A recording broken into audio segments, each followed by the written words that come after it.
All right, today is Tuesday, January 15th, 2019, and I've been working on this power window for the past 3 days. I've probably put about 12 to 14 hours in this thing, and I'm stumped, but I think I had an aha moment earlier today. Start off with the good news. Good news is I got the headliner moldings in, and they're painted, look okay. They really tightened up the wrinkles on the headliner on the front end. Stop painting them. I mean,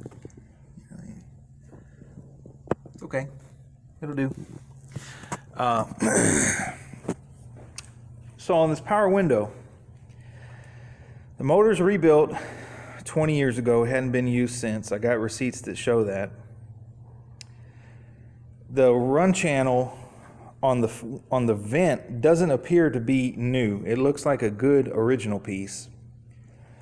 The run channel on the inside door channel here is pretty much beat, but I'm not going to replace that. The window sweep is new. The vent rubber is new, and so my issue is I bench tested all the motors.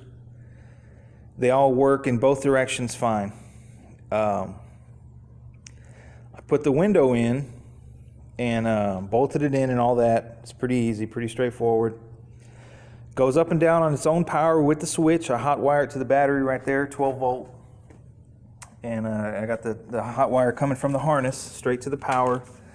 I ground the motor to the battery, and then move it on the switch, and it goes up and down on its own power just fine. No problems. I go to put the vent window on, and the motor doesn't have enough torque, or the window doesn't have enough power to go up. You can help it with your hand and bring it up. It reminds me of an old worn out, G-body or Cutlass, any car from the 80s that has tired power windows. It reminds me of that. Now, I don't want that for this car, right? I don't want to have to be helping the window up. So I worked on this thing for hours, adjusting it, thinking maybe the vent window, it needs adjustment. It's in a bind, and it's putting the door glass in a bind, which is not letting it go up. Well, there's not really a whole lot of adjustment on the vent window.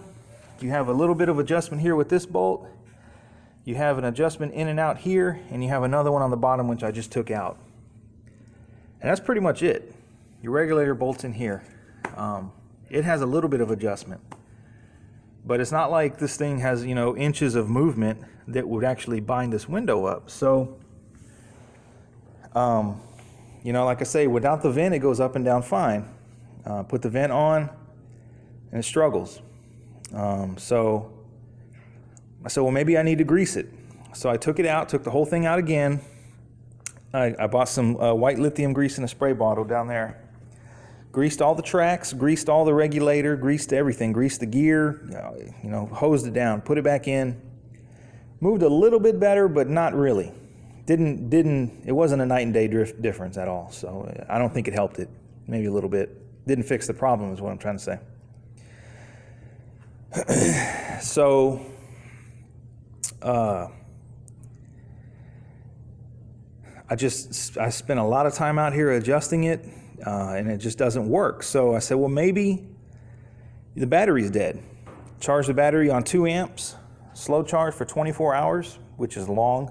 The battery was warm. Hooked it up, it made no difference. Made no difference at all. So then I said, well, let's just try the DeWalt. So the DeWalt's a 20 volt. It has a positive and negative.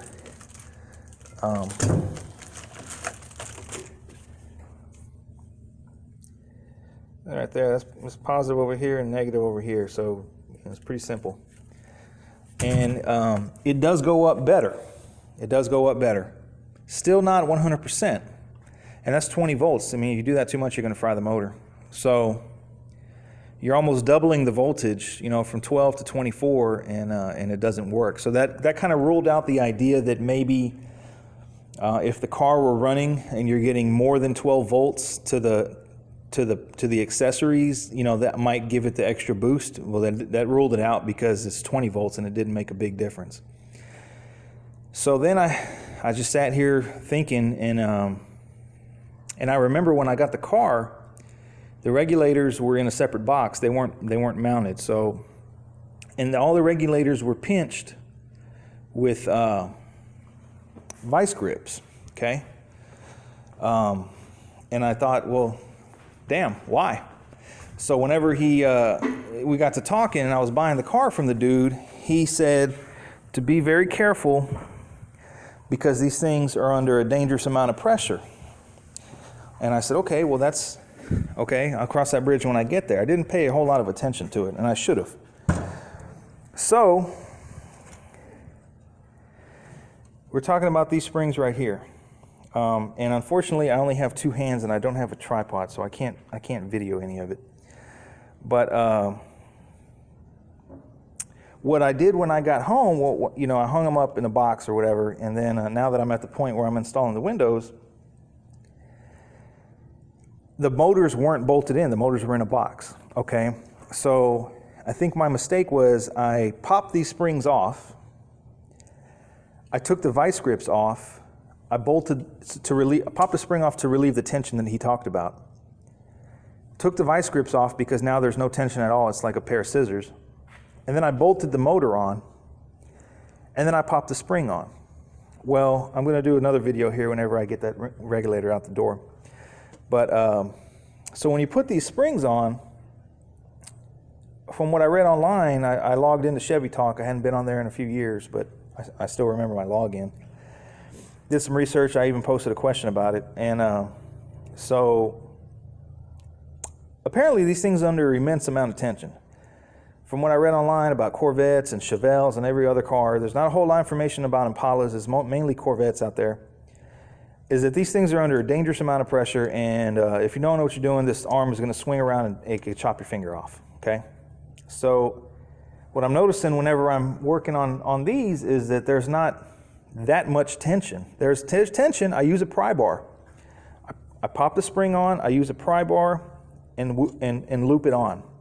It turns maybe an eighth of a turn, not even a quarter, just a little bit, and it pulls it.